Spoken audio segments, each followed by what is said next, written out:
Bem-vindo ao canal Lições e Histórias. Aqui, cada história carrega um ensinamento. Hoje vamos até Seattle, nos Estados Unidos, uma cidade onde a chuva cai mais de 200 dias por ano e onde, segundo os moradores, até os segredos ficam encharcados.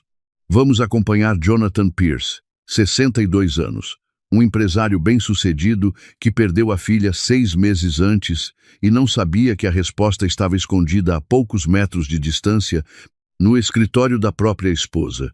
O que Vanessa não sabia é que um objeto esquecido por descuido abriria uma parede e, com ela, a verdade inteira. Fiquem até o final, porque essa história está cheia de lições. Mas antes de começar, verifique se já se inscreveu no canal. E conta aqui nos comentários de qual cidade você está assistindo, porque a gente gosta muito de saber até onde as nossas lições estão chegando. Agora sim, vamos à história. A chuva de novembro em Seattle não pede licença. Ela simplesmente chega fina, persistente, o tipo de chuva que não molha de vez, mas também não para, e que vai encharcando a alma devagar, como um pensamento ruim que você tenta ignorar e não consegue. Era uma sexta-feira.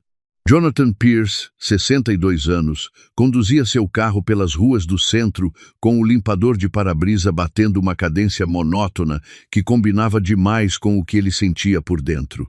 Ele tinha saído cedo do escritório naquela manhã. Não havia motivo específico, só a necessidade de ver Vanessa, de sentar perto de alguém, de sentir que ainda havia algo de concreto no mundo além da ausência que havia instalado residência permanente dentro do peito dele nos últimos 6 meses. Natalie havia sumido em 15 de abril. O carro dela foi encontrado numa estrada de acesso a uma trilha a 40 minutos da cidade. Portas abertas, chaves dentro, celular com a tela quebrada no banco do passageiro, sem Natalie. As equipes de busca varreu a área por 2 semanas. Não encontraram nada. Depois de 1 mês, o detetive Reis havia sentado na sala de Jonathan e dito as palavras que ele não queria ouvir.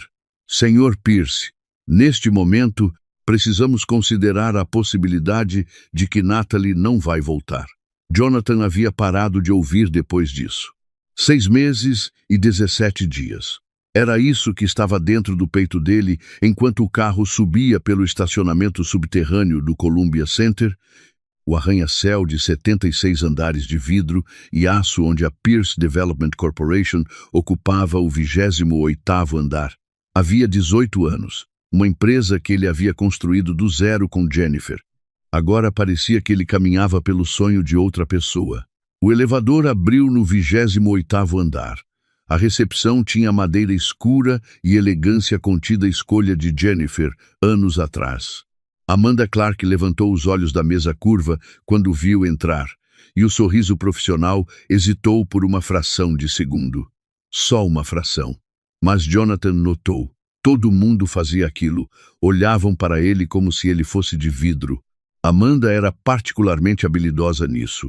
Conseguia transmitir pesar, cuidado e distância profissional ao mesmo tempo, com um único sorriso. Devia ter levado anos de treino. Senhor Pierce, disse Amanda, com aquela voz cuidadosa, não estava esperando o senhor hoje. Vanessa está com um cliente, consultoria de design. Deve demorar mais uns 20 minutos. Jonathan balançou a cabeça. Não precisa avisar. Vou esperar no escritório dela. Ele tinha uma cópia da chave. Vanessa havia dado logo depois do casamento, em junho de 2021. Você é sempre bem-vindo no meu espaço, ela havia dito, colocando a chave pequena e prateada na palma da mão dele. Na época, aquilo tinha parecido confiança, intimidade. Agora, caminhando pelo corredor em direção à sala dela, Jonathan não sabia mais o que aquilo significava. O escritório de Vanessa era tudo que o dele não era. Quente, acolhedor, cheio de texturas suaves e arte escolhida com cuidado. Uma escrivaninha de mogno ficava sob janelas que davam para a Baía de Elliott. Em dias claros, dava para ver as montanhas olímpicas. Naquela tarde de novembro, havia só névoa. Jonathan se deixou cair numa das cadeiras de couro em frente à mesa. O escritório cheirava ao perfume dela. algo sutil e floral. Por um momento, ele fechou os olhos e simplesmente respirou. Quando os abriu, o olhar pousou na mesa. Ela estava impecável, como sempre. Um suporte de canetas prateado, um cacto pequeno numa cerâmica, uma agenda encadernada em couro e, ao lado da agenda, inclinada como se tivesse sido pousada às pressas, uma caneta. Não qualquer caneta, uma Montblanc, banhada a ouro, o tipo de objeto que pesa mais do que deveria na mão, que transmite seriedade só pelo toque. Jonathan conhecia aquela caneta. O coração deu um tranco estranho. Ele se inclinou para a frente, pegou a caneta e os dedos se fecharam em torno do metal frio. Ali, logo acima do clipe, em letras delicadas gravadas no metal, Natalie P. O ar saiu dos pulmões de Jonathan de uma vez. A Montblanc é uma das canetas mais famosas do mundo, fabricada na Alemanha desde 1906. Uma peça banhada a ouro com gravação personalizada pode custar o equivalente a R$3.000. Não é o tipo de objeto que se perde por distração. É o tipo de objeto que a pessoa carrega com cuidado, porque sabe o que custou. Jonathan havia mandado fazer aquela caneta 5 anos atrás, numa pequena loja no bairro Pioneer Square, em Seattle. Ele e Jennifer haviam escolhido juntos, debatendo a fonte da gravação por 20 minutos. Era o presente de aniversário de 18 anos de Natalie. A filha havia adorado. Carregava a caneta para a faculdade, para as cafeterias, para as sessões de estudo que se estendiam pela madrugada. Me faz sentir profissional, ela dizia, com aquele sorriso levemente irônico que era só dela. Como uma adulta de verdade. Ela havia prometido que nunca perderia aquela caneta. Natalie estava desaparecida desde abril. E a caneta estava na mesa da esposa dele. Jonathan ficou parado, virando o objeto entre os dedos, tentando construir uma explicação razoável. Natalie havia visitado Vanessa antes de sumir? Havia esquecido a caneta por acidente? Mas isso não fazia sentido. Natalie e Vanessa não eram próximas. A filha era educada com a madrasta, mas distante. Não havia razão para Natalie estar naquele escritório, a menos que houvesse. Prestem atenção nesse momento. Jonathan não estava pensando com a cabeça de detetive. Estava pensando com a cabeça de pai. E um pai que perdeu a filha não precisa de prova, precisa de resposta. Qualquer resposta. Esse instinto foi o que salvou tudo. Ele notou que a caneta estava pesada demais. Pesada de um jeito errado. Firmou os dedos em volta do corpo dela e puxou para cima com um impulso discreto. Por um segundo, nada aconteceu. Então veio o som. Um clique mecânico preciso, como uma trava se soltando. Existe um sistema chamado interruptor magnético de precisão, usado originalmente em cofres e câmaras seguras de alto padrão. Um objeto específico, com o peso e o formato exatos, inserido num receptor oculto, fecha um circuito eletrônico. Tecnologia cara, discreta, completamente invisível para quem não sabe o que procura. Vanessa havia reformado o escritório 18 meses antes. Os registros de obra mostravam apenas modernização do espaço. Ninguém havia perguntado o que estava sendo construído atrás das paredes. A estante de Vanessa, aquela forrada de portfólios encadernados e volumes com lombadas sóbrias, estremeceu. E então, com um ronco baixo e uniforme, começou a deslizar para a esquerda. Atrás da parede havia escuridão e escadas. Uma escadaria estreita descendo para um espaço que não deveria existir ali. Jonathan ficou parado na borda do escritório de Vanessa, a caneta ainda na mão, olhando para aquele vão negro que havia se aberto na parede como uma boca. O coração martelava contra as costelas. A boca havia secado.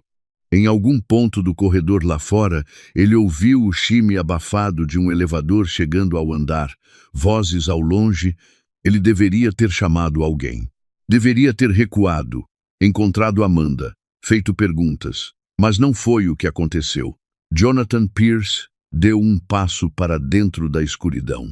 A temperatura mudou assim que ele começou a descer. O ar ficou mais frio, mais pesado, o tipo de ar que não circula há muito tempo, que guarda o silêncio de um lugar que não foi feito para ser encontrado. Ele usou a mão esquerda na parede de concreto úmido para se guiar.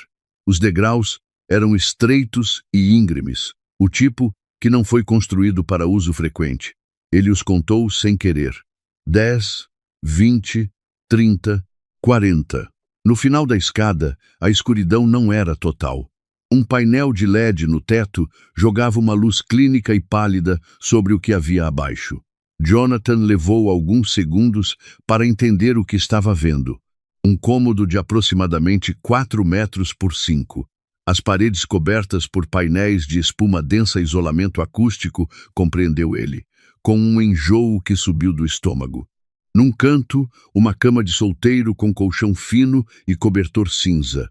Ao lado da cama, uma mesinha com uma garrafa d'água e barras de proteína. Na parede oposta, uma geladeira pequena, o tipo que se compra para quarto de faculdade, e uma porta estreita que levava a um banheiro. E no canto do teto, montada em ângulo para cobrir o ambiente inteiro, uma câmera com uma luz vermelha piscando. O cômodo estava limpo, organizado. Alguém havia projetado aquele espaço com cuidado. A geladeira de faculdade continuava zumbindo, indiferente a tudo, a testemunha mais banal de um dos lugares mais sinistros que Jonathan havia visto na vida. Jonathan deu um passo para dentro, e foi quando viu a figura na cama. Ela estava deitada de lado, virada para a parede, enrolada embaixo do cobertor, cabelos escuros, mais compridos do que ele lembrava, ombros finos. Uma mão pousada no travesseiro, os dedos pálidos e delicados. Natalie. A voz de Jonathan saiu como um estalo quebrado. A figura se mexeu, devagar. Ela virou o corpo, piscando sob a luz. Quando os olhos dela encontraram os dele, abriram demais, não com reconhecimento imediato, mas com algo mais próximo da incredulidade. Como quem vê um fantasma e ainda não tem certeza se é real. Natalie. Desta vez a voz saiu inteira e Jonathan já estava se movendo, cruzando o cômodo em 3 passos, ajoelhando ao lado da cama. Ela se apoiou num cotovelo. O rosto dela estava cavado, sombras fundas sob os olhos, maçãs do rosto salientes demais, lábios rachados. Mas eram os olhos dela. Os olhos de Jennifer, com aquele tom de âmbar que ele havia amado nos dois. Pai. A palavra saiu em um sussurro. E então ela desabou para frente, nos braços dele, com soluços que sacudiam o corpo inteiro, soluços profundos, do tipo que vem de 6 meses de medo represado. Jonathan segurou a filha com uma mão na nuca e outra envolvendo os ombros finos, sentiu as próprias lágrimas escorrerem quentes pelo rosto e ficou ali. Olhem para esse homem. 62 anos, uma empresa, um nome respeitado na cidade. E ele estava ajoelhado no chão de uma cela subterrânea, chorando como a única coisa que importava no mundo, porque era isso que ela era. Você está aqui, Natalie dizia entre os soluços. Você está aqui de verdade. Estou aqui, minha filha. Estou. Não vou a lugar nenhum. Quando ela se acalmou o suficiente para falar, Jonathan segurou o rosto dela entre as mãos e a examinou com os olhos de quem cataloga danos. Pálida demais, magra demais, com olheiras que falavam de noite sem dormir. Mas os olhos eram lúcidos. Ela estava coerente, estava viva. Como você me encontrou? Ela perguntou. Sua caneta, a Mont Blanc, estava na mesa de Vanessa. Algo escureceu no rosto de Natalie. Uma expressão que Jonathan não conseguiu nomear na hora, conhecimento misturado com dor. Ela guardou como troféu, Natalie disse. A voz oca. Jonathan ficou olhando para a filha. O que aconteceu? Onde você estava? A gente pensava que você estava perdida na trilha, que você tinha... Ela me drogou. A voz de Natalie saiu mais firme agora, como quem repetiu aquelas palavras muitas vezes dentro da própria cabeça para não perder o fio. Vanessa, 6 meses atrás, em abril.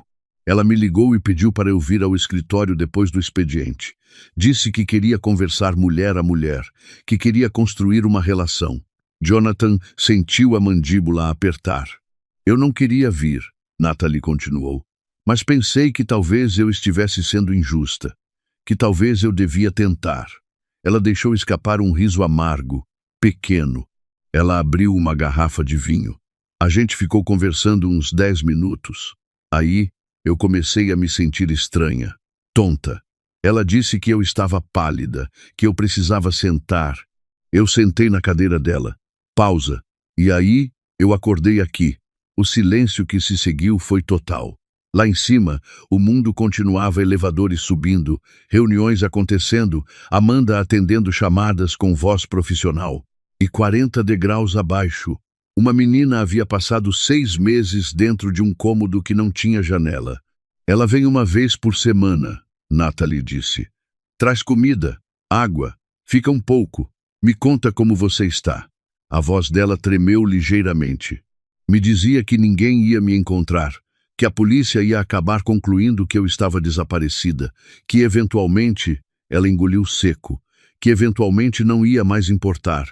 Jonathan sentiu a pergunta se formando antes mesmo de ter consciência dela. Por que você ainda está viva, Natalie? Por que ela não... Porque ela não podia. Natalie disse isso com uma clareza que só vem de muito tempo pensando numa mesma coisa dentro de um cômodo fechado. Ela me explicou, com orgulho inclusive. Se eu morresse enquanto ainda estivesse oficialmente desaparecida, a polícia reabriria o caso. Investigariam. Procurariam causa da morte, origem, pista. Um corpo levanta questões que um desaparecimento não levanta. Ela olhou para as próprias mãos. Ela precisava que eu ficasse desaparecida, não morta, até que o processo de conservatorship estivesse concluído e os ativos transferidos. Depois disso, Natalie não terminou. Não precisava. Jonathan fechou os olhos por um segundo. Até o cálculo de manter a filha dele viva havia sido frio, instrumental, sem nenhuma piedade envolvida. Natalie não estava viva porque Vanessa havia hesitado. Estava viva porque morrer cedo demais atrapalhava o cronograma. Vanessa havia sentado ao lado dele em noites insones. Havia segurado a mão dele quando ele chorava. Havia dito, a gente precisa continuar esperando, continuar acreditando, enquanto sabia exatamente onde Natalie estava. Enquanto a alimentava apenas o suficiente para manter, lá dentro do prazo, você... consegue andar? Jonathan perguntou, pondo de lado tudo o que não cabia naquele momento. Acho que sim. Estou fraca. Ela não dá muito. Só o suficiente para. Natalie não terminou a frase. Não precisou. Jonathan se levantou e estendeu a mão para a filha. Ela oscilou quando ficou de pé, e ele colocou o braço em volta da cintura dela. Ela pesava quase nada. Vamos sair agora. Subir aquelas escadas foi lento. Natalie se segurava no corrimão de concreto com uma das mãos e no braço do pai com a outra, e cada degrau exigia um esforço que não deveria ser necessário para uma jovem de 22 anos. Quando chegaram ao topo, o som de saltos no corredor ecoou do lado de fora do escritório. O sangue de Jonathan gelou. Ele pressionou o dedo nos lábios e puxou Natalie em direção à parede lateral. A mão dele tateou a superfície até encontrar a fresta de uma porta de serviço que ele havia visto equipes de manutenção usarem anos atrás. A porta cedeu com um rangido baixo, e eles escorregaram para dentro de um corredor de concreto que cheirava a tinta velha e óleo de máquina. Do outro lado da parede, a voz de Vanessa chegou abafada, conversando com alguém, Amanda provavelmente na recepção. O tom era leve, despreocupado. Jonathan não se permitiu pensar nisso. No fim do corredor, um elevador de carga esperava com a grade metálica entreaberta. Ele guiou Natalie para dentro, fechou a grade com cuidado e apertou o botão do subsolo. O elevador desceu gemendo. Cada andar parecia uma eternidade. 27º, 26º, 25º, Quando as portas abriram para o estacionamento subterrâneo, Jonathan vasculhou as fileiras de carros com os olhos antes de sair. Tudo quieto. Ele envolveu o braço em volta de Natalie e a conduziu até o carro, abriu a porta de trás e ajudou a filha a se deitar no banco. Fique deitada, abaixada, não deixa ninguém te ver. Ela assentiu, desaparecendo sob o casaco que ele estendeu sobre ela. Jonathan entrou no banco do motorista, ligou o motor e saiu do estacionamento na velocidade de quem não tem nada a esconder, porque é exatamente assim que você age quando tem tudo a esconder. As ruas de Seattle passavam borradas pela janela, chuva fina e freios vermelhos e o cotidiano indiferente de uma tarde de sexta-feira. Ele verificou o espelho retrovisor 3 vezes. Nada. Sabia para onde estava indo sem precisar pensar. Harold Peterson, advogado da família, havia quase 20 anos. Harold havia cuidado do inventário de Jennifer quando ela faleceu. Havia sentado do outro lado da mesa de Jonathan nos piores meses do luto e não havia dito palavras ocas. Era o tipo de homem que age antes de falar e era exatamente o que Jonathan precisava. A casa de Harold ficava numa rua arborizada em Laurelhurst, um bairro residencial tranquilo ao nordeste de Seattle. Um sobrado de tijolos com era crescendo pela fachada. Jonathan parou na entrada e mandou uma mensagem. Emergência, na sua porta, por favor. Segundos depois, a porta abriu. Harold apareceu de cardigã e chinelos, o cabelo prateado desarrumado de quem estava em casa descansando. Quando viu Jonathan, a expressão foi direto de confusão para alarme. Jonathan, o quê? Preciso da sua ajuda. Jonathan abriu a porta de trás do carro e ajudou Natalie a se levantar. Harold ficou branco. Meu Deus, Natalie. Linda, a esposa de Harold, apareceu atrás dele e a mão dela voou para a boca. Ela atravessou a soleira sem hesitar e tomou o outro braço de Natalie, conduzindo a menina para dentro com a firmeza prática de quem sabe o que fazer quando o mundo desmorona. Minutos depois, Natalie estava sentada no sofá da sala, enrolada numa manta grossa, com um copo d'água entre as mãos, tremendo levemente. Linda havia desaparecido na cozinha e voltado com uma tigela de sopa. Harold sentou na poltrona em frente, os instintos de advogado funcionando mesmo com o choque estampado no rosto e com os chinelos nos pés. Havia algo ao mesmo tempo cômico e profundamente reconfortante na imagem de um dos advogados mais sérios de Seattle montando estratégia criminal num cardigã de lã numa sexta à noite. Jonathan, onde ela estava? No escritório de Vanessa. Debaixo do escritório de Vanessa. Jonathan passou a mão pelo rosto. Tem uma escadaria escondida atrás de uma estante.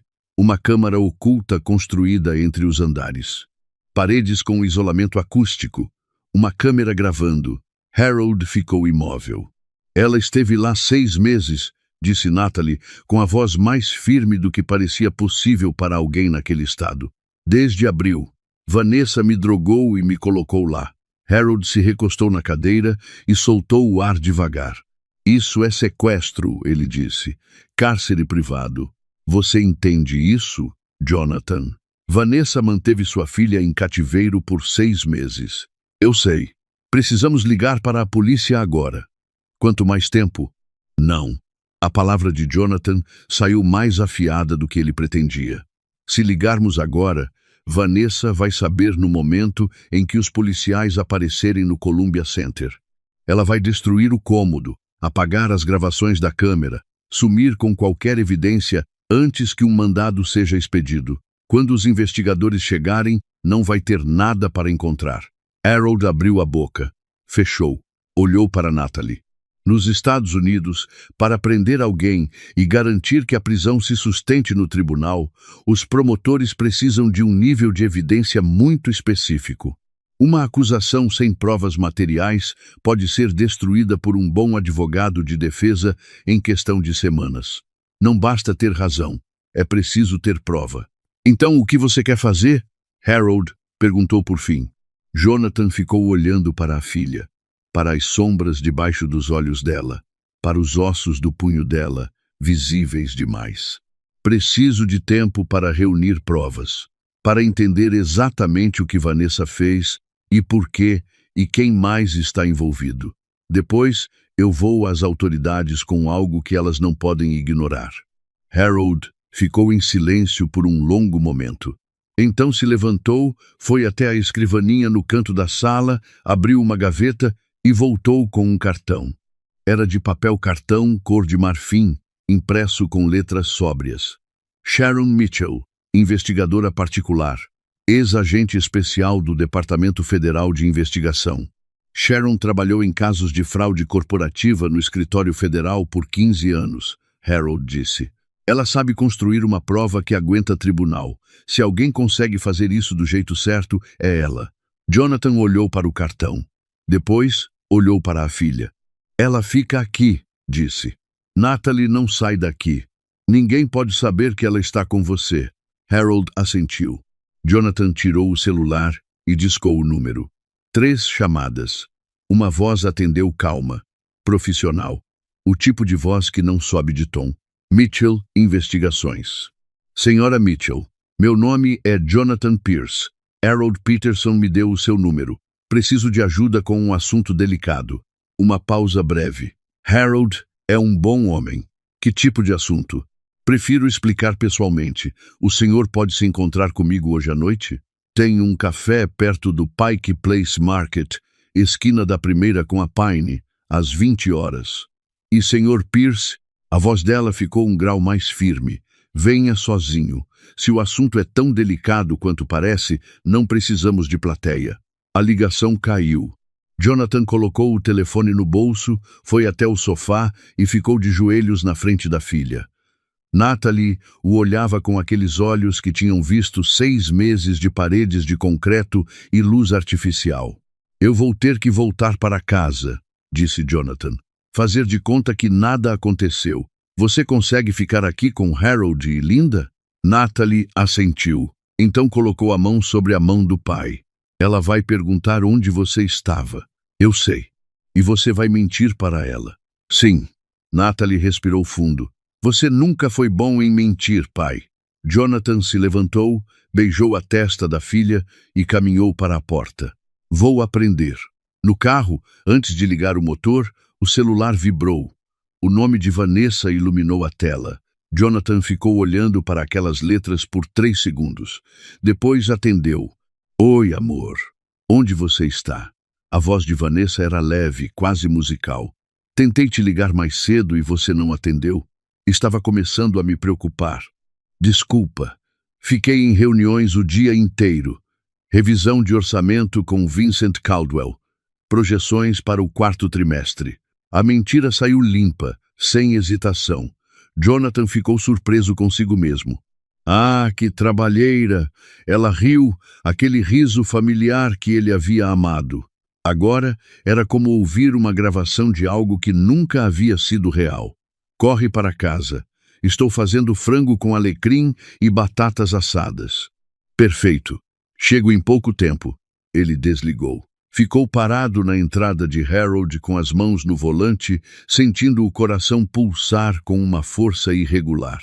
A mulher que havia acabado de telefonar para ele, aquela voz calorosa, aquele convite para o jantar, aquele riso, havia mantido a filha dele presa em uma câmara oculta dentro das paredes do próprio escritório por 6 meses. Havia alimentado Natalie apenas o suficiente para mantê-la viva. E havia ficado ao lado de Jonathan todas as noites enquanto ele chorava pela filha desaparecida. Jonathan ligou o carro e saiu em direção à casa de Broadmoor. A noite estava caindo sobre Seattle. As luzes da cidade se espalhavam pelo para-brisa molhado como estrelas desordenadas. Olhem para esse homem dirigindo por Seattle, com o rosto composto e os olhos secos, de volta para jantar com a mulher que havia sequestrado a filha dele. Se isso não é coragem, a gente chama de quê? O jantar foi uma peça de teatro. Vanessa havia posto a mesa com cuidado, 2 taças de vinho, guardanapos dobrados, velas acesas, o cheiro de alecrim preenchia a cozinha.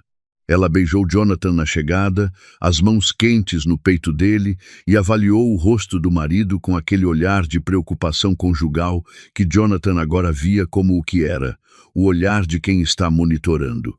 O frango de alecrim cheirava maravilhosamente. Era o prato favorito de Jonathan. Ele havia dito isso a Vanessa numa das primeiras semanas de namoro, numa daquelas conversas em que a gente entrega detalhes sem perceber. E ela havia guardado. Havia cozinhado aquele prato dezenas de vezes desde então, sempre no momento certo, sempre com o timing perfeito de quem sabe exatamente qual botão apertar. Aquela noite, o frango estava impecável.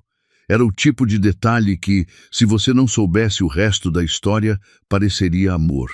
Sabendo, parecia outra coisa completamente. Você parece cansado. Foi um dia longo. Sentaram, comeram.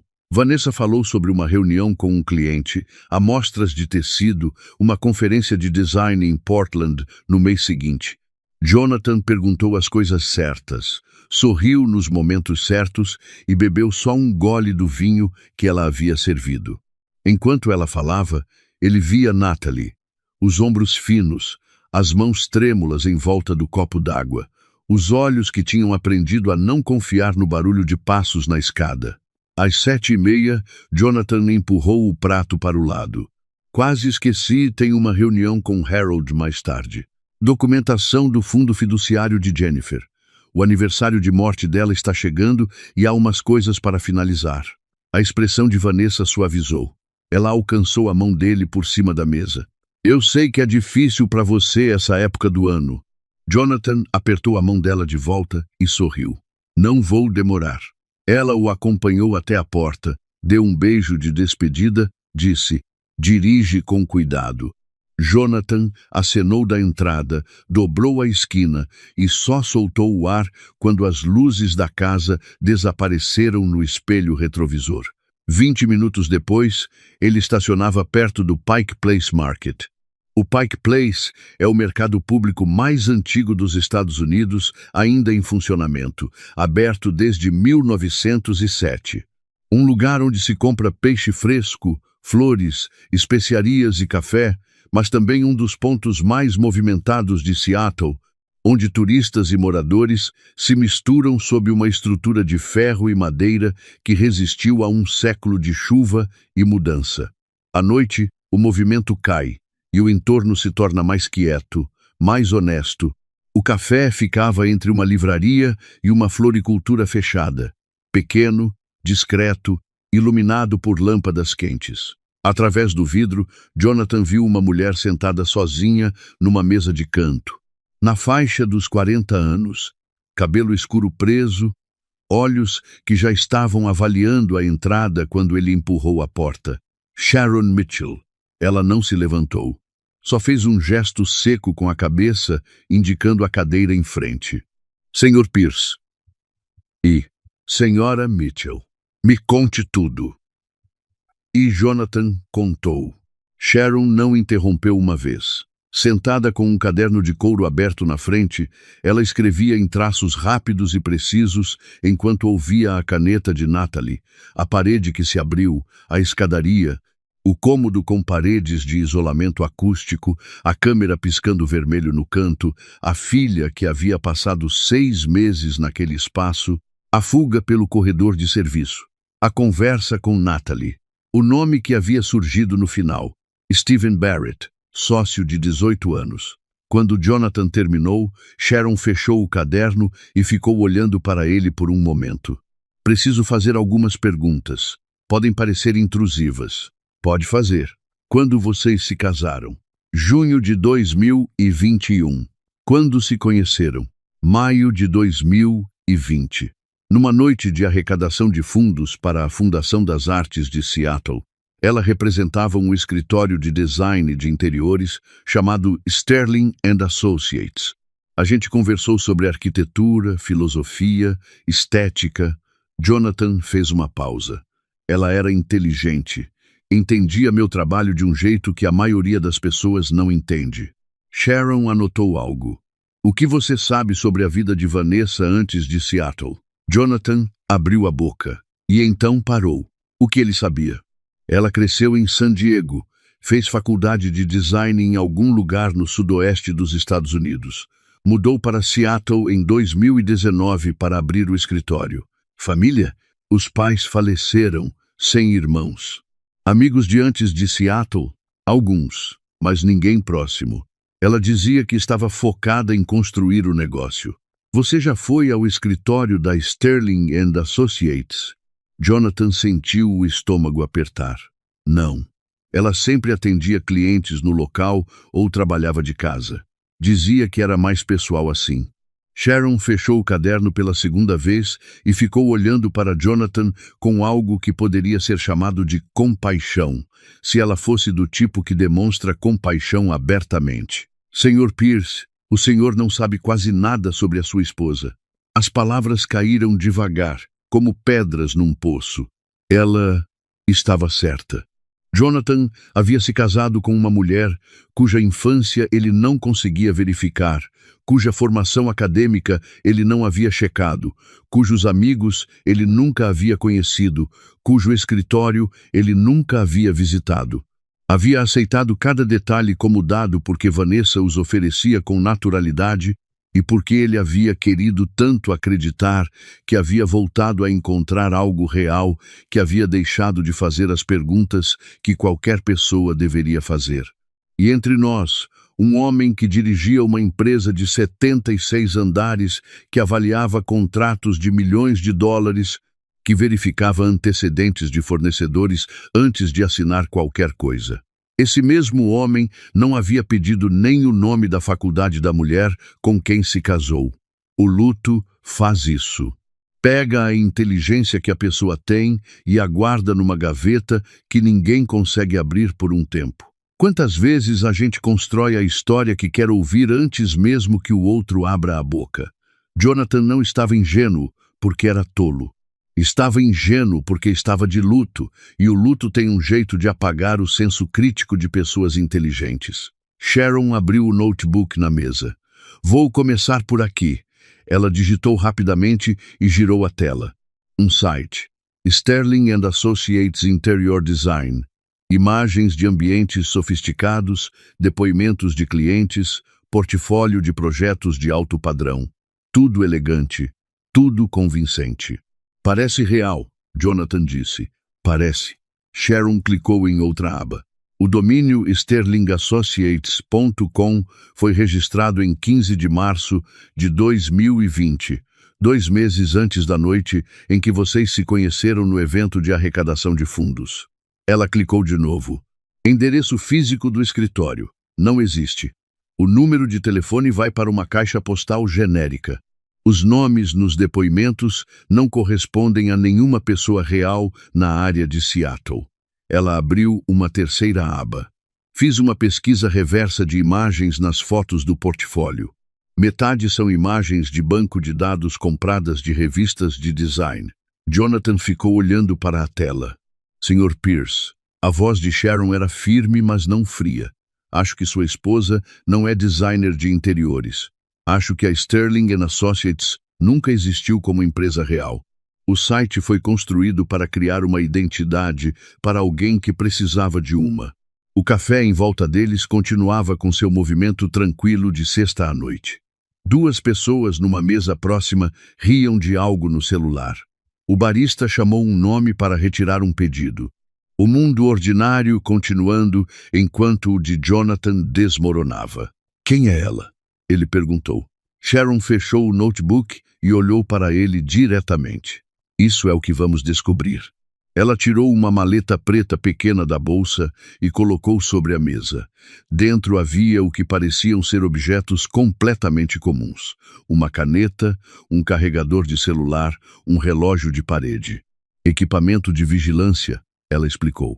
Câmeras e gravadores de áudio embutidos. Preciso que você instale esses objetos em lugares estratégicos. Sua casa. Talvez o escritório. Ela o olhou. Em algum lugar onde Vanessa ou Stephen Barrett possam falar quando acreditam estar sozinhos. Jonathan ficou olhando para os objetos.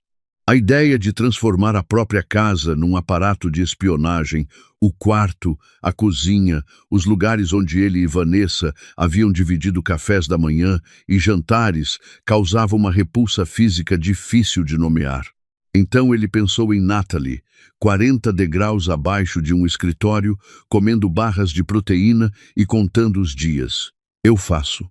Sharon assentiu. Vá para casa. Haja normalmente. Amanhã de manhã começamos a entender com quem o senhor realmente se casou. Jonathan saiu do café e ficou parado na calçada molhada. O Pike Place Market estava quieto à noite, as barracas fechadas, o cheiro de peixe e flores ainda pairando no ar frio. As luzes se refletiam na pedra molhada da rua. Ele pensou numa coisa que Jennifer havia dito uma vez, num dia qualquer, sem nenhum contexto especial. A verdade não desaparece porque a gente não quer olhar para ela. Ela só fica esperando. Jonathan guardou os equipamentos de vigilância no bolso do casaco e voltou para o carro. Vanessa estava esperando. E no dia seguinte, a verdade começaria a aparecer. No sábado de manhã, Vanessa fez café. O que Jonathan não sabia, e só descobriria semanas depois, pela transcrição das gravações do servidor em nuvem, era que Vanessa havia ido ao escritório na noite anterior, depois do jantar, sob o pretexto de buscar uma pasta, havia descido a escada, havia encontrado o cômodo vazio, e havia ficado parada ali por alguns minutos, olhando para a cama desfeita e a garrafa d'água tombada no chão. Depois, havia subido. Verificado a câmera, visto as imagens. Jonathan descendo, Jonathan saindo com Natalie, o elevador de carga. Havia ficado sentada na cadeira do próprio escritório por 40 minutos. E então, havia voltado para casa e feito o jantar. A lógica dela era fria e direta, como tudo o que ela fazia. Jonathan estava sob efeito de 4 meses de medicação acumulada. Havia encontrado o cômodo, isso era um problema, mas um problema administrável. Ele não havia chamado a polícia, não havia ido a um hospital. Havia saído sorrateiramente, com medo, como alguém que ainda não sabe o que tem nas mãos. Um homem com névoa no cérebro, sem nenhuma prova concreta, sem ninguém de confiança suficiente para acreditar nele. Se fosse a polícia, seria a palavra dele contra a dela, e ela tinha 3 anos construindo a narrativa do marido em declínio cognitivo. Havia laudos, havia o médico, havia ela, a esposa dedicada e sofrida. O plano tinha sofrido um revés. Não havia falhado. Ela só precisava acelerar o cronograma. Jonathan ouviu os sons familiares da cozinha, o moedor girando, a água correndo, o tilintar das xícaras sobre o balcão e ficou deitado na cama por um momento, olhando para o teto. A luz de novembro entrava cinza pelas persianas. Era o tipo de manhã que, em outras circunstâncias, teria parecido ordinária, doméstica, bonita, até. Vanessa apareceu na porta do quarto com 2 xícaras fumegantes, o cabelo preso num rabo de cavalo frouxo, usando uma das camisas velhas de trabalho de Jonathan sobre o pijama. Ela parecia descansada. Ela parecia real. Bom dia, bonito. Estendeu uma das xícaras para ele. Pensei em irmos a Snoqualmie Falls hoje. Faz uma eternidade que a gente não faz nada assim. Jonathan recebeu a xícara. O café cheirava como sempre torrado, rico, a mesma mistura que eles usavam há anos. E então, algo clicou. 4 meses. Por 4 meses, Jonathan havia estado esquecendo coisas. Coisas pequenas no começo. Onde deixara as chaves, o nome de um empreiteiro com quem trabalhava havia anos, reuniões que ele mesmo havia agendado e depois simplesmente apagado da memória. Ele havia atribuído ao estresse, ao luto pela filha desaparecida, ao peso de gerir uma empresa quando a mente está em outro lugar. E se não fosse isso, ele olhou para Vanessa, que havia sentado na borda da cama, sorrindo para ele por cima da própria xícara. "Você está esquentando?" ela perguntou. "Ainda acordando." Quando ela saiu do quarto para preparar o café da manhã, Jonathan se levantou, foi até o armário e tirou de uma prateleira alta uma garrafa térmica que usava em trilhas havia anos. Entrou no banheiro, trancou a porta. Abriu a torneira do chuveiro para cobrir o barulho e vazou o conteúdo inteiro da xícara para dentro da garrafa, tampou com firmeza e a escondeu no fundo da mochila de viagem. Depois desceu para tomar café da manhã com a esposa, sorrindo nas horas certas, concordando com Snoqualmie Falls, bebendo o suco de laranja que ela havia colocado na mesa. Suco de laranja. Simples, natural, sem nenhuma substância que não fosse vitamina C. Se Jonathan soubesse naquele momento o que descobriria nas próximas horas, teria bebido aquele suco com a reverência de quem prova algo extraordinário. Era apenas suco de laranja. Era o melhor suco de laranja da vida dele. Ao longo do dia, Jonathan percebeu que estava pensando com mais clareza. A névoa que havia se instalado nos últimos meses, aquela dificuldade de focar, aquela sensação de que os pensamentos escorregavam antes de se fixar, havia diminuído. Ele conseguia terminar um raciocínio sem perder o fio. Lembrava de números, detalhes, nomes que recentemente sumiam antes de chegar à boca. E então lembrou das vitaminas. Todos os dias, durante 4 meses, Vanessa havia colocado um comprimido branco ao lado do café da manhã dele. Você precisa se cuidar mais, amor. São polivitamínicos com complexo B. Fazem bem para a energia. Jonathan havia tomado sem questionar nenhuma vez. Ele foi ao banheiro, abriu o armário e encontrou o frasco. Rótulo genérico, sem nome de farmácia, sem marca, apenas uma etiqueta impressa em casa. Wellness Complex. Tomar um comprimido por dia com alimentos. Jonathan envolveu um comprimido num pedaço de papel higiênico e colocou no bolso. Naquela noite, depois que Vanessa foi dormir, ele ligou para Sharon. Ela atendeu no segundo toque. Senhor Pierce, acho que minha esposa está me drogando. Silêncio. Depois, me conte tudo. Jonathan contou. O café, as vitaminas, os 4 meses de memória escorregando da névoa que havia começado a se dissipar no momento em que parou de beber o que Vanessa servia. O médico que ela havia sugerido 2 meses atrás, o Dr. Howard Crane, especialista em Bellevue, que havia diagnosticado Jonathan com sinais precoces de declínio cognitivo e receitado um medicamento para a memória. Esse médico, disse Sharon, você pesquisou sobre ele? Jonathan havia pesquisado. Naquela mesma noite, tarde, enquanto Vanessa dormia. O nome não aparecia em nenhum registro do Conselho Médico do estado de Washington. Não aparecia no Oregon. Não aparecia na Califórnia. O endereço do consultório era uma loja de caixas postais em Bellevue. O número do cartão ia para uma caixa postal de atendimento automático. O Dr. Howard Crane não existia. Traz o café e o comprimido para mim amanhã cedo, disse Sharon. Não bebe mais nada que ela servir. Não toma mais aquelas vitaminas e não deixa ela perceber.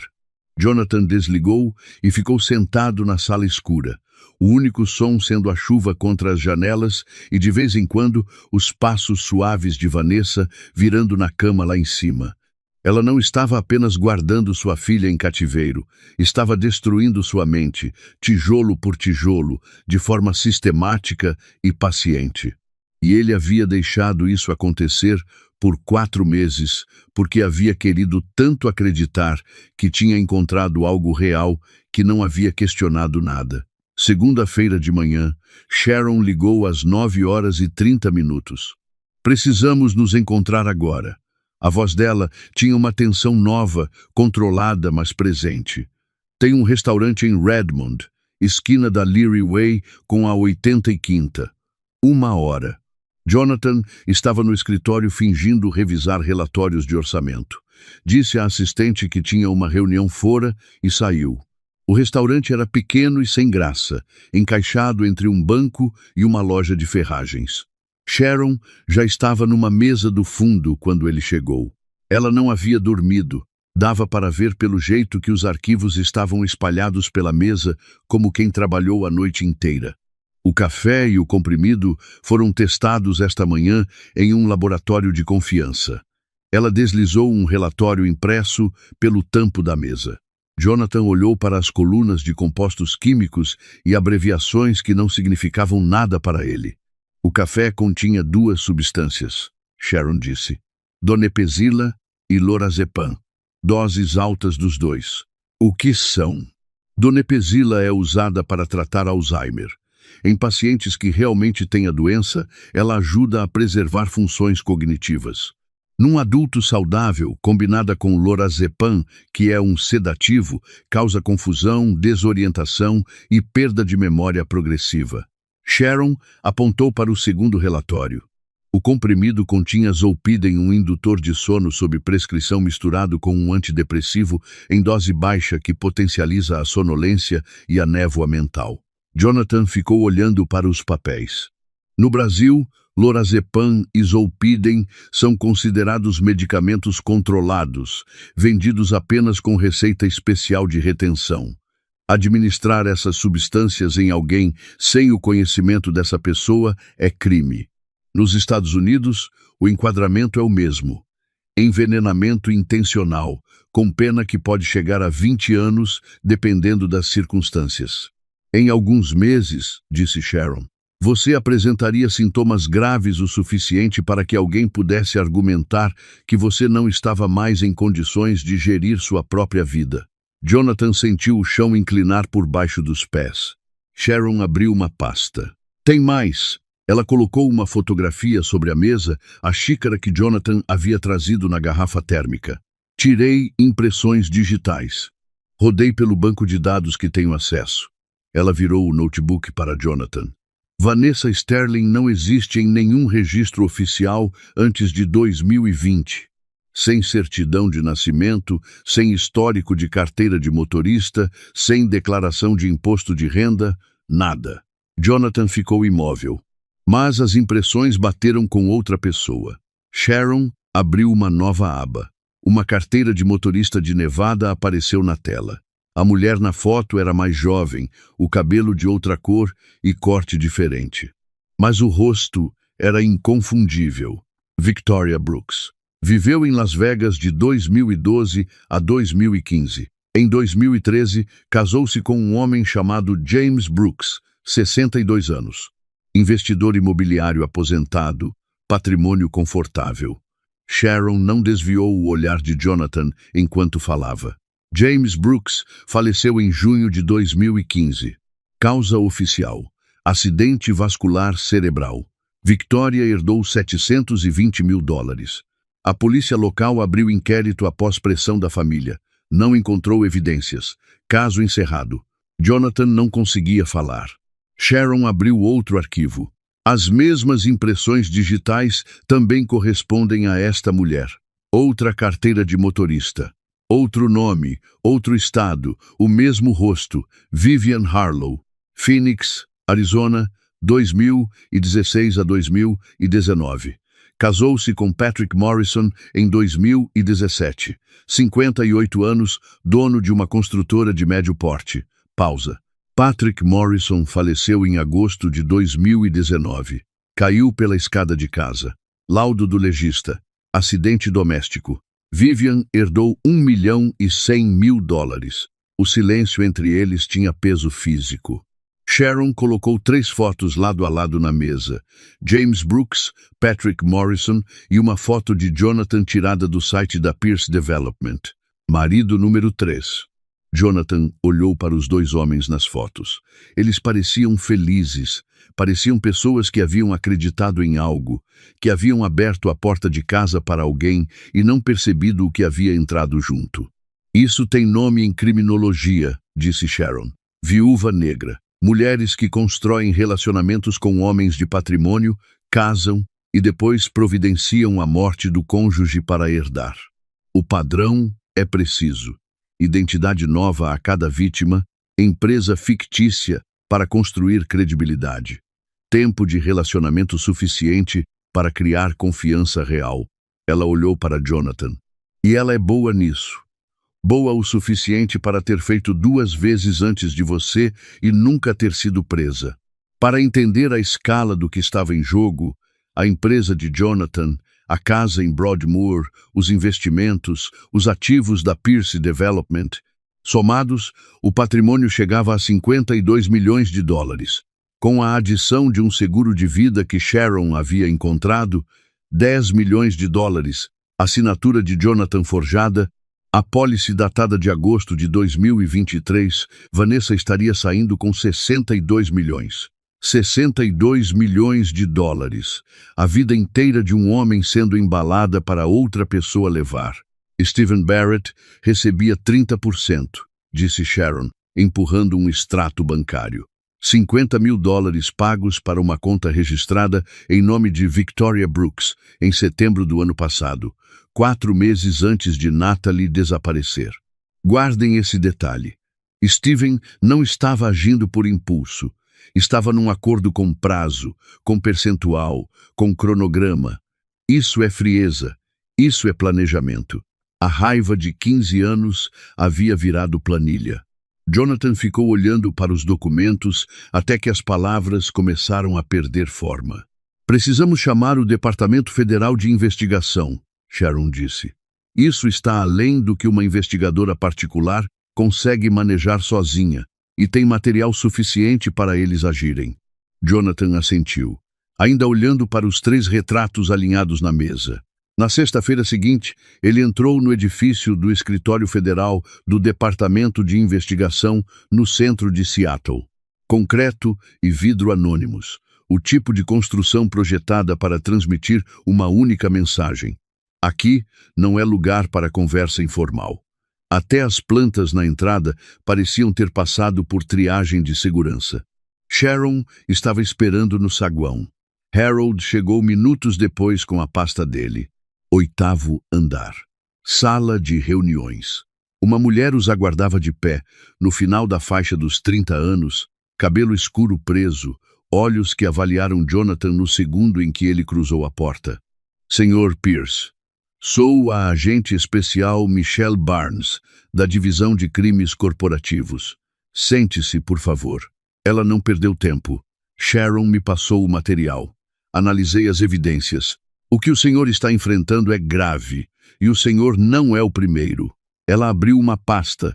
Dentro havia fotos de Vanessa, cabelos diferentes, nomes diferentes, a mesma face. Vanessa Sterling, também conhecida como Victoria Brooks e Vivian Harlow, está na nossa lista de observação há 18 meses. Suspeitávamos do envolvimento dela nas mortes de James Brooks e Patrick Morrison, mas os 2 casos foram encerrados como causas naturais. Sem prova material, sem testemunha, sem confissão, não havia como agir. Barnes olhou para Jonathan. Seu caso muda isso. Pela primeira vez, temos uma vítima viva. Temos documentação de envenenamento. Temos sequestro. Temos fraude financeira.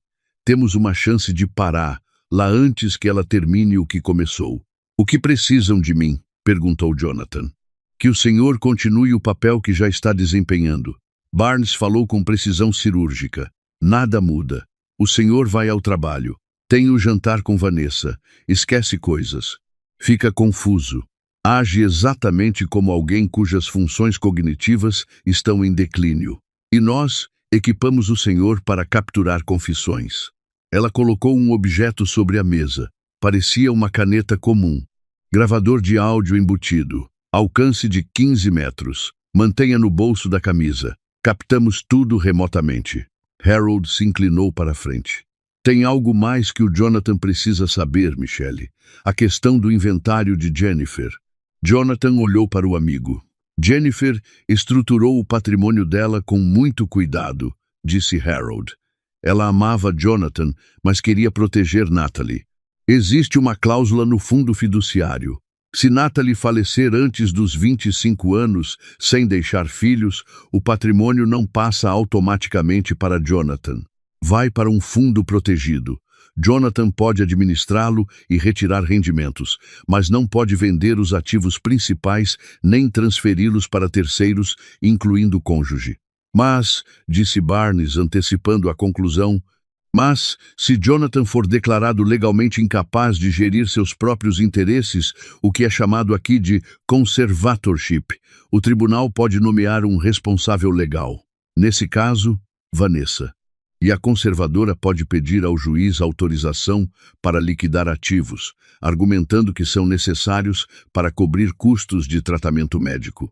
Conservatorship, para quem não conhece o sistema americano, é um processo judicial em que uma pessoa é declarada incapaz de tomar decisões por si mesma por doença mental, demência ou incapacidade severa, e o tribunal nomeia outra pessoa para agir em seu nome.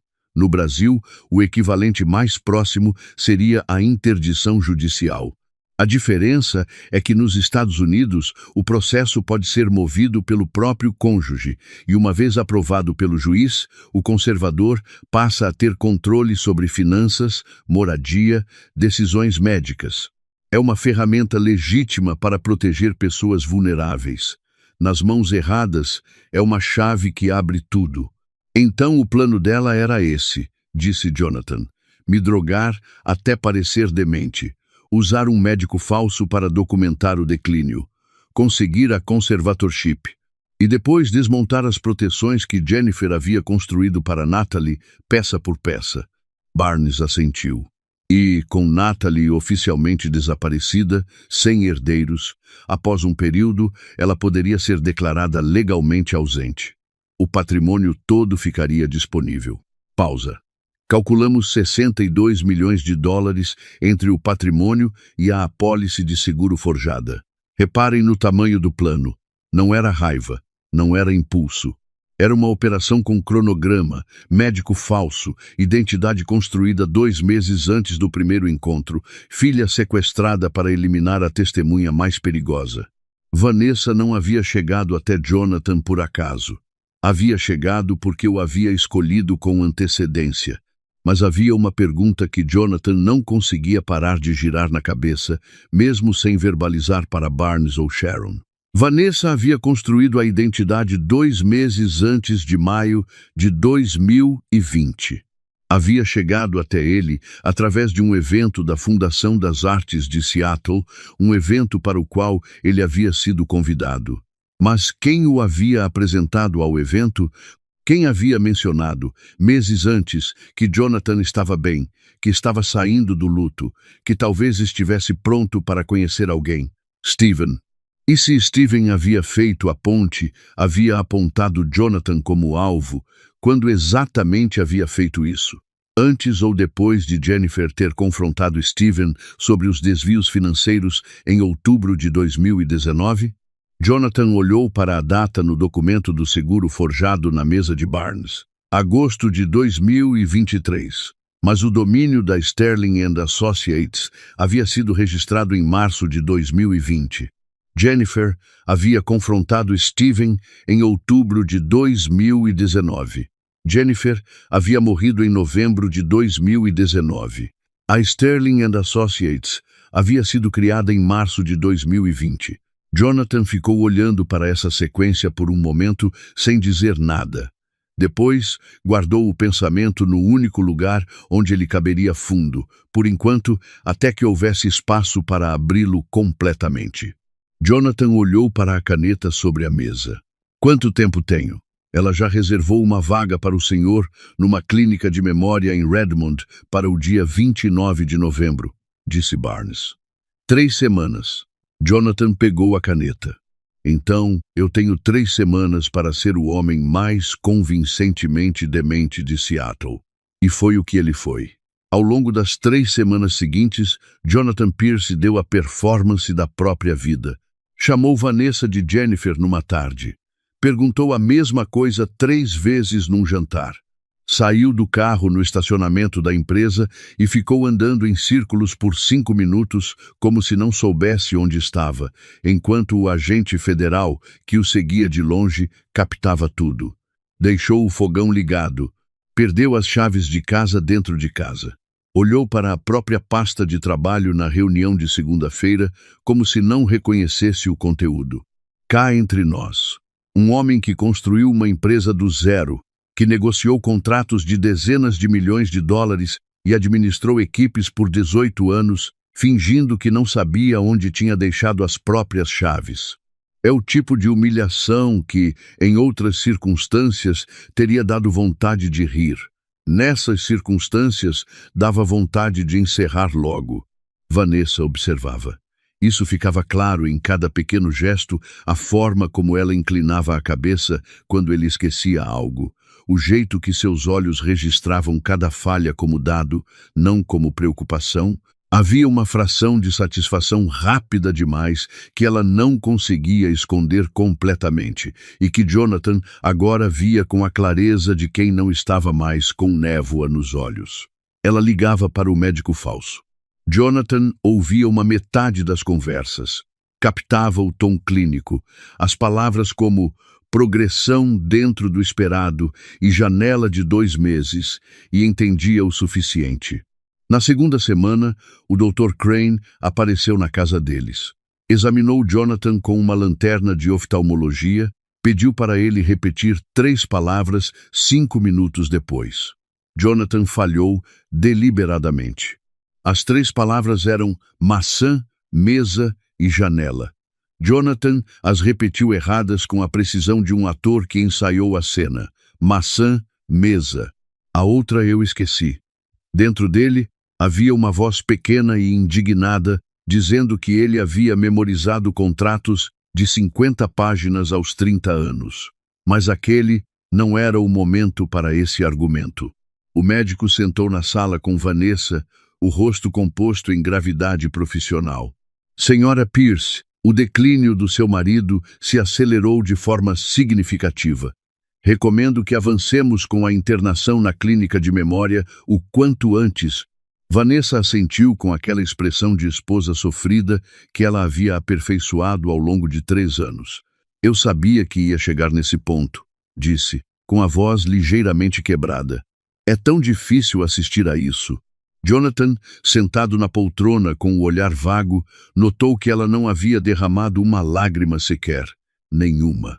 Olhos completamente secos, como quem assiste a um pôr do sol que estava no calendário há muito tempo. 29 de novembro. Dia da internação. De manhã cedo, Vanessa ajudou Jonathan a colocar o casaco como se ele não fosse mais capaz de fazer isso sozinho. Guiou os braços dele pelas mangas com movimentos lentos e deliberados, da forma que se faz com uma criança pequena. Jonathan deixou. Ficou parado com os braços estendidos, feito um boneco, enquanto ela abotoava o casaco com aquela paciência de enfermeira, e pensou que, se sobrevivesse a tudo aquilo, nunca mais seria capaz de olhar para um casaco sem lembrar desse momento específico.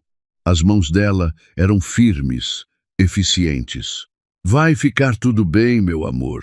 Eles vão cuidar muito bem de você. A caneta gravadora estava no bolso da camisa. Jonathan podia senti-la contra o peito. Mas antes de ir para a clínica, disse Vanessa enquanto desciam as escadas de casa, precisamos passar pelo escritório. Steven precisa que você assine alguns documentos. Apenas uma transferência temporária de autoridade executiva, para proteger a empresa enquanto você se trata. Jonathan assentiu, o olhar levemente desfocado. Se você acha que é o certo... O 28º andar do Columbia Center estava quieto naquela manhã de sexta-feira.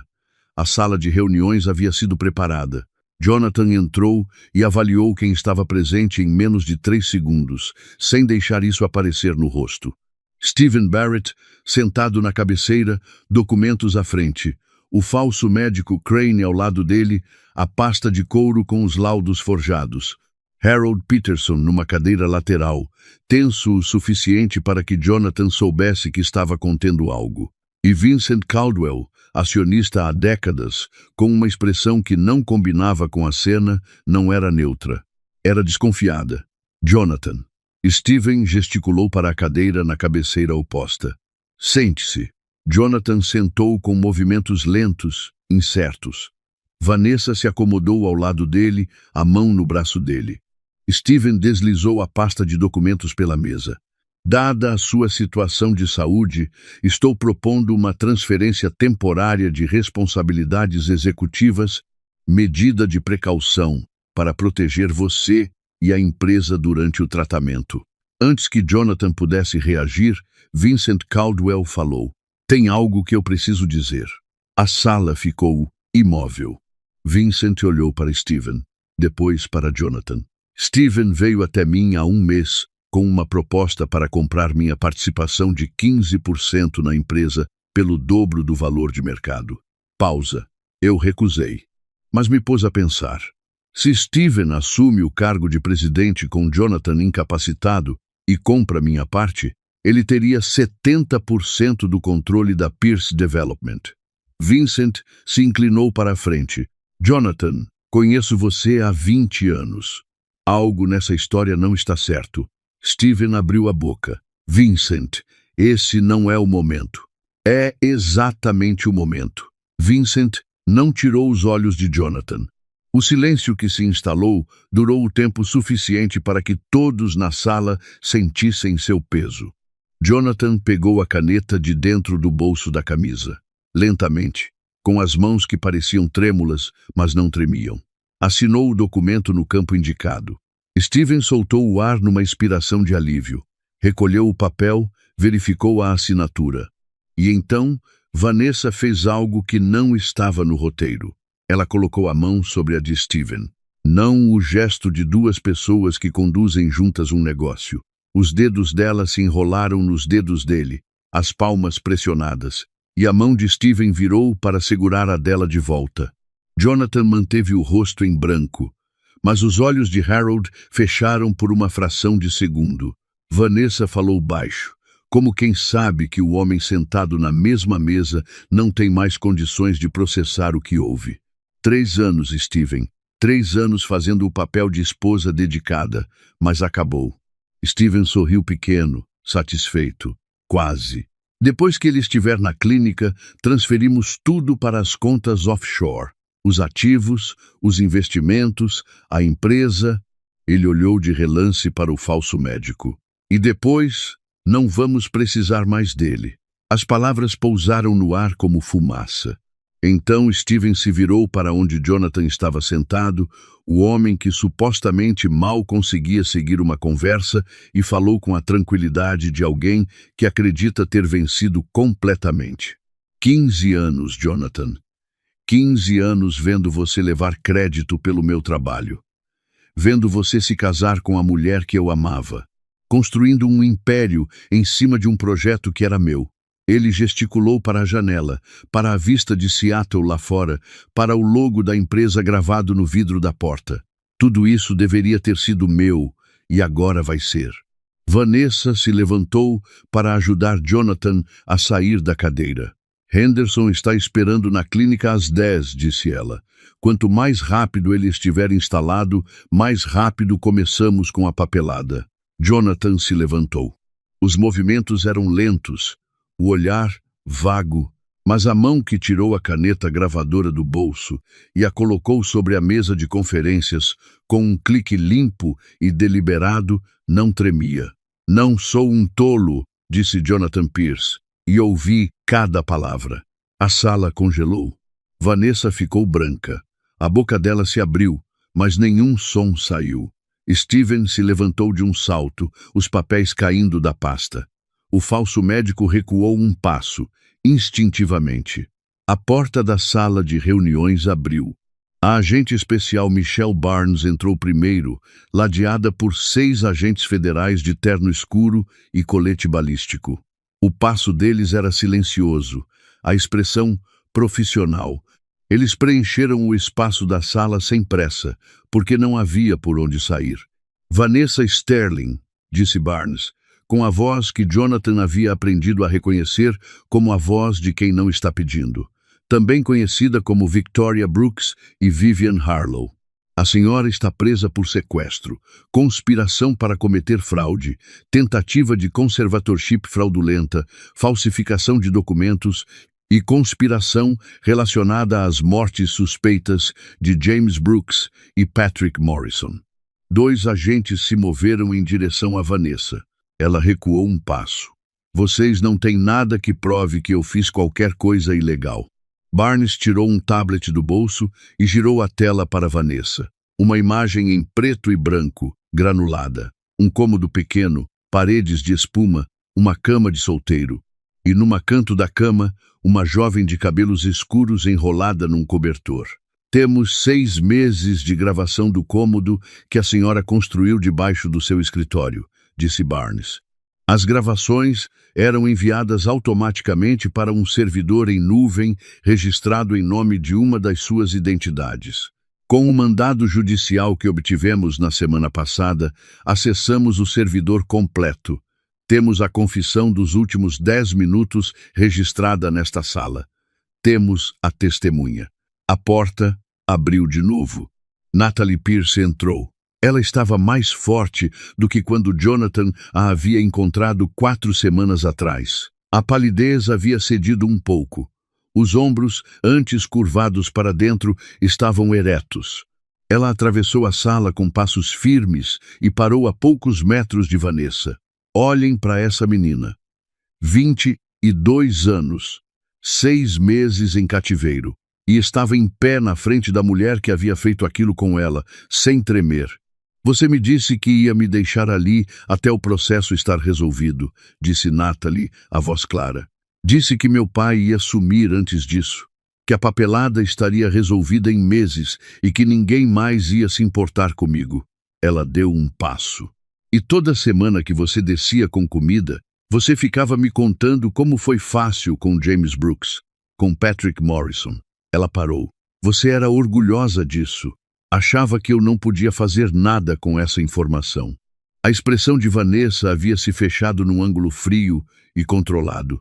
Mas os punhos, atrás das costas onde os agentes a seguravam, estavam cerrados. Barnes se virou para o falso médico. Alan Brennan. O senhor está preso por exercício ilegal da medicina, conspiração para cometer fraude e participação na detenção ilegal de Natalie Pierce. Alan Brennan, porque esse era o nome real dele, não resistiu. Ele simplesmente parou de fingir. Os ombros caíram. Ele deixou que os agentes o algemassem em silêncio. Stephen Barrett ficou parado no meio da sala, as mãos ao lado do corpo, olhando para Jonathan. Stephen Barrett, disse Barnes. O senhor está preso por conspiração e crimes financeiros relacionados a este caso. Eu não sabia do cômodo. A voz de Stephen saiu crua, sem a compostura que havia mantido durante anos.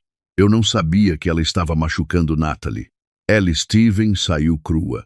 Você sabia o suficiente? Disse Jonathan. Os agentes levaram os 3 pela porta. Vanessa ainda estava falando, quero um advogado. Ouça-me. Quero um advogado agora. Até que a porta fechou e o corredor absorveu o som. A sala ficou quieta. Jonathan olhou para a janela, para Seattle lá fora, cinza e molhada e perfeitamente indiferente ao que havia acontecido naquele andar. Barnes pousou uma mão breve no ombro dele. O senhor está bem? Não sei, disse Jonathan, mas vou estar. Ele pediu 5 minutos sozinho com Stephen, antes de levarem o ex-sócio embora. Barnes assentiu. 2 agentes ficaram junto à porta. Harold, Vincent e Natalie saíram. A sala voltou ao silêncio. Stephen estava sentado, algemado, com o olhar de alguém que já foi julgado por dentro antes do tribunal começar.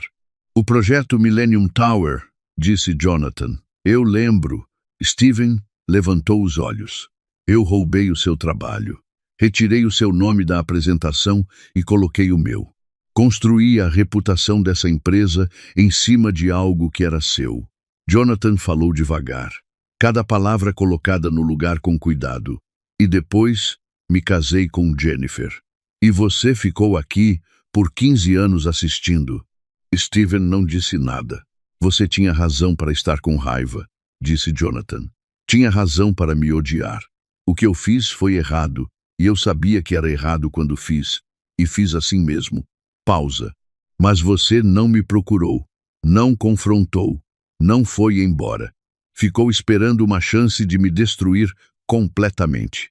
E quando ela apareceu, você trouxe uma mulher que havia matado 2 pessoas para dentro da minha vida. Stephen fechou os olhos. Havia mais, disse ele. A voz saiu como algo partido.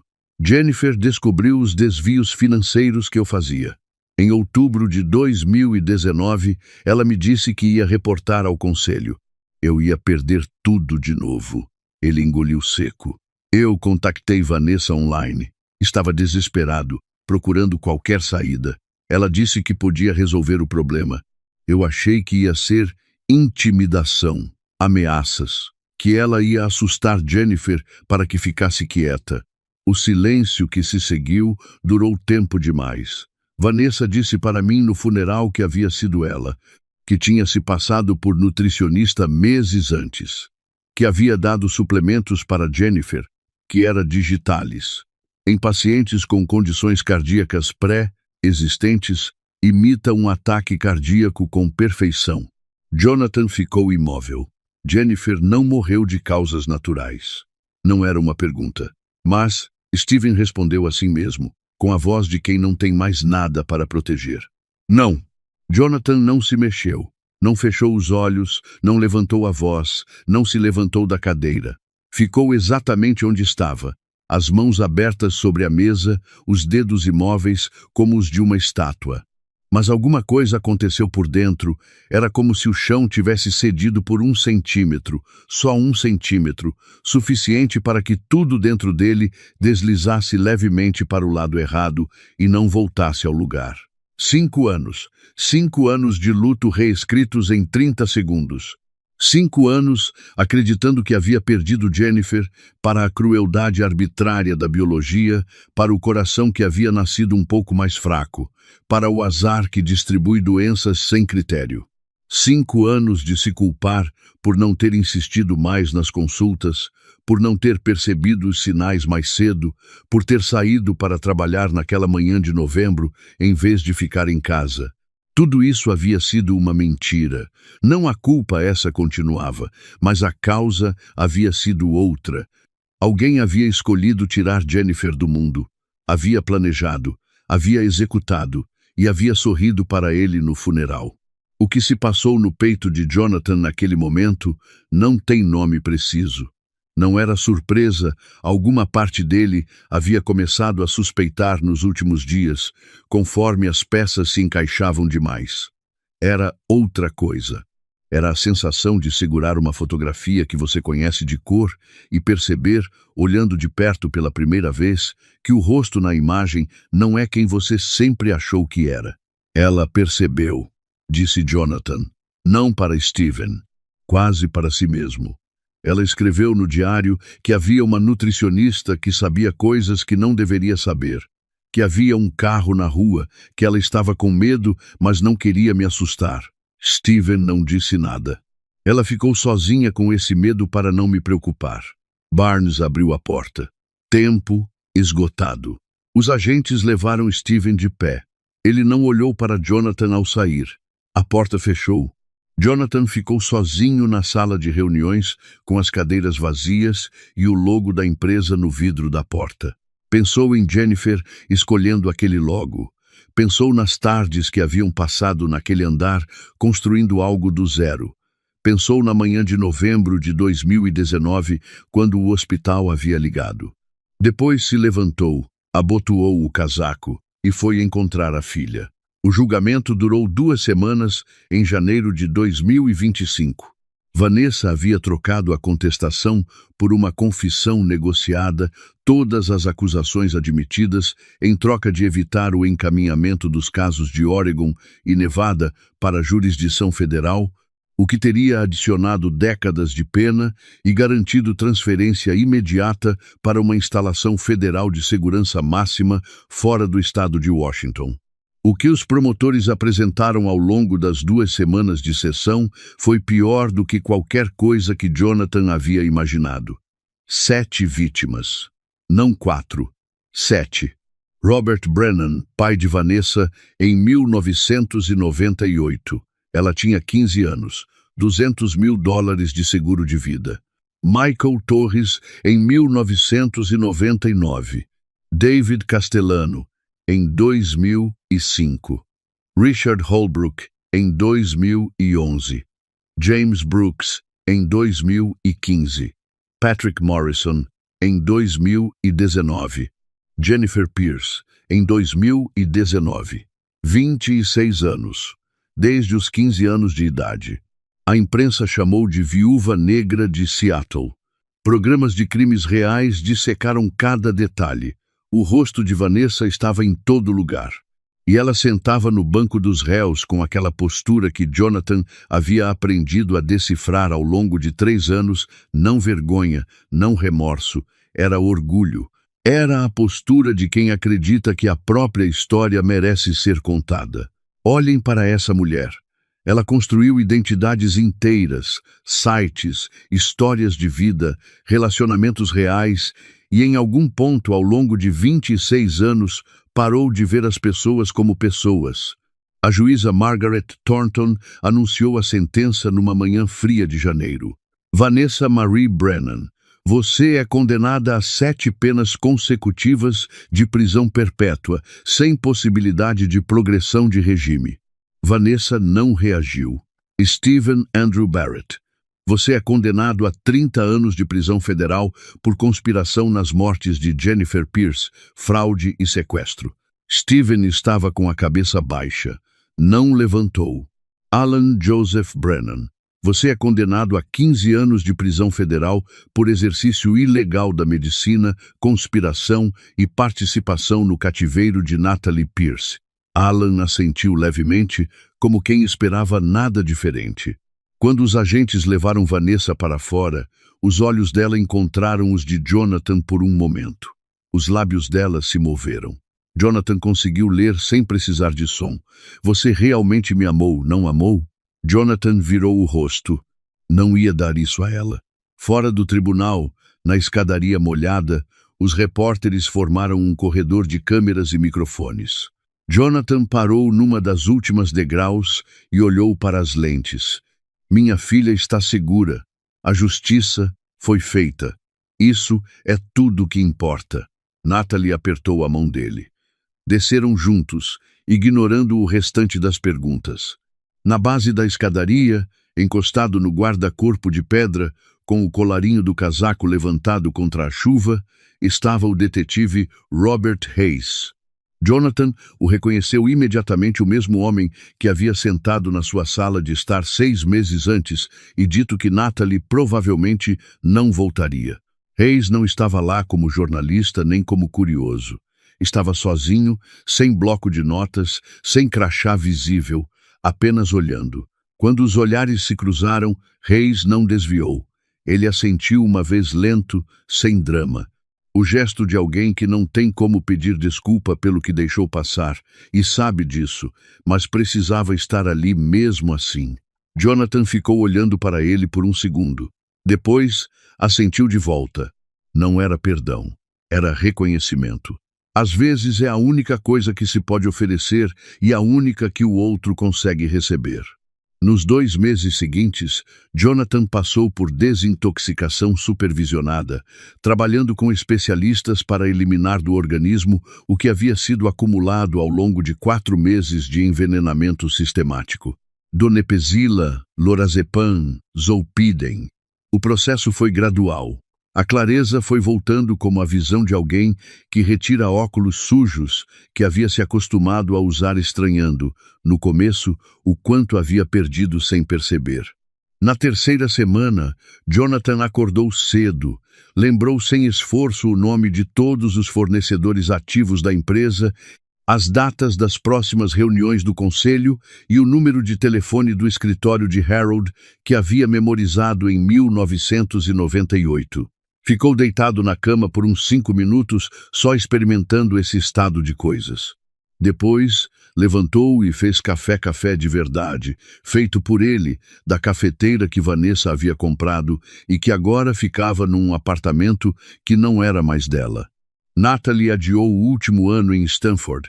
Precisava de tempo. Jonathan não argumentou. Ela estava em terapia 2 vezes por semana com uma especialista em trauma de cativeiro prolongado. Não compartilhava muito sobre as sessões, mas o efeito era visível. Ela estava dormindo melhor. Sorria mais facilmente. Quando Jonathan chegava em casa à noite, às vezes a encontrava na cozinha fazendo chá, e aquela coisa pequena e cotidiana, ainda o desfazia por dentro de um jeito que ele não conseguia explicar direito. Nas semanas seguintes, Jonathan escreveu cartas para a ex-esposa e os filhos de Steven, reconhecendo o que havia feito 15 anos atrás, para as famílias das outras vítimas de Vanessa, para Michael Torres, para David Castellano, para Richard Holbrook. A maioria não respondeu. Ele entendeu. Depois anunciou a renúncia ao cargo de presidente da Pierce Development. Contratou Rebecca Thornton, 55 anos, 3 décadas de experiência em arquitetura sustentável, para assumir as operações. Permaneceu como presidente do conselho, mas o dia a dia da empresa passou para mãos que não carregavam o peso da história. Em março de 2025, Natalie apareceu no escritório de Jonathan com uma pasta de anotações e uma proposta. Quero transformar o legado da mãe em algo concreto. A Fundação Jennifer Pierce foi constituída naquele mês. A missão era direta: apoiar vítimas de fraude conjugal, violência doméstica encoberta e abuso financeiro por parceiros. 5 frentes de atuação: assistência jurídica gratuita, investigação particular, em parceria com Sharon Mitchell, terapia para sobreviventes, moradia de emergência e programas educativos sobre os sinais de alerta que a maioria das pessoas só reconhece depois que é tarde. Sharon Mitchell assumiu a diretoria de investigações. Harold Peterson estruturou a estrutura jurídica pro bono. Rebecca Thornton colocou os recursos da Pierce Development por trás da fundação. E Natalie se tornou o rosto público. Em maio, os dois estavam sentados no deck dos fundos da casa em Broadmoor, olhando para o lago Washington. O sol estava se pondo, pintando a água de laranja e dourado. Um pássaro passou em voo rasante. Natalie ficou quieta por um tempo longo. Pai, preciso te mostrar uma coisa sobre a mãe. Ela entrou, voltou com um livro pequeno encadernado em couro. As páginas eram amareladas nas bordas. A letra dentro era de Jennifer arrumada, precisa, inconfundível. Encontrei esse diário no sótão em 2024, disse Natalie. Estava numa caixa de coisas dela que ninguém havia mexido. Comecei a ler e entendi que algo não estava certo, que ela havia percebido que estava sendo seguida, que havia uma mulher que sabia coisas demais. Jonathan abriu o diário. Leu a entrada de 18 de setembro de 2019, a nutricionista que havia aparecido sem que Jennifer a houvesse procurado, os suplementos que ela havia recebido, mas guardado. A estranheza de uma desconhecida que sabia sobre a condição cardíaca dela. Virou a página. 22 de outubro de 2019. Os desvios que Jennifer havia encontrado nas contas de Steven. A confrontação depois da reunião do conselho. A decisão de contar para Harold e depois a última entrada. 13 de novembro de 2019. O dia antes de ela morrer. Se algo acontecer comigo, por favor, alguém, qualquer pessoa que leia isso, protejam Natalie e Jonathan. Acho que estou em perigo, mas não quero assustá-los. Não quero que Jonathan se preocupe enquanto tem tanto no trabalho. Não quero que Natalie perca o foco antes das provas. Quero que eles fiquem seguros. Se algo acontecer, digam a eles que eu os amei. Digam que não foi culpa deles. A página seguinte estava em branco. Jennifer havia morrido no dia seguinte. Lembram das datas que Jonathan havia alinhado mentalmente meses atrás na sala de Barnes, sem conseguir abrir completamente? Jennifer confrontou Steven em outubro de 2019. A Sterling & Associates foi criada em março de 2020. Vanessa apareceu em maio de 2020. A sequência fazia sentido apenas de uma forma.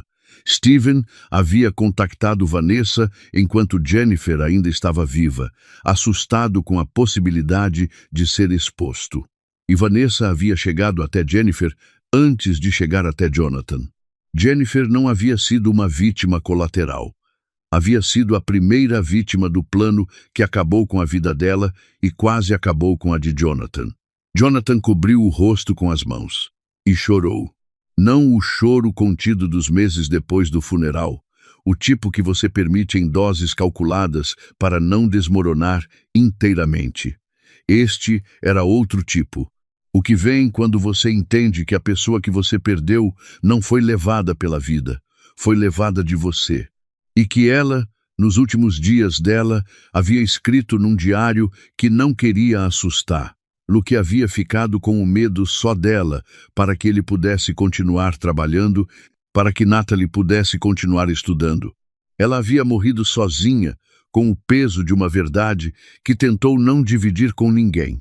Natalie passou o braço em volta do pai e ficou com ele.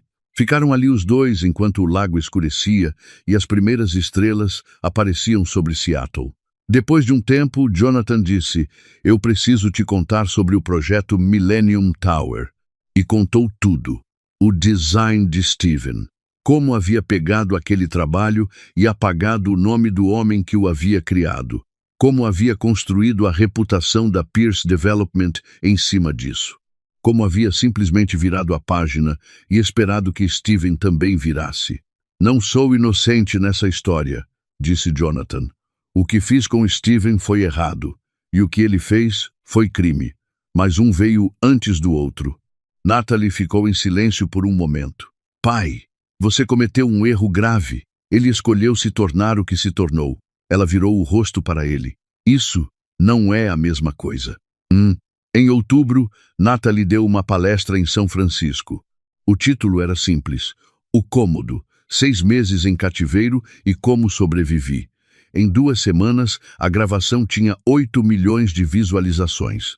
Ela foi entrevistada em canais de notícias nacionais. Abriu um blog chamado Sobrevivendo ao Invisível, sobre abuso oculto, manipulação e recuperação. As mensagens começaram a chegar aos milhares. "Acho que meu marido está me drogando. Minha esposa bloqueia meu acesso às contas há 2 anos. Me isola dos filhos quando sai. Diz que é para eu descansar."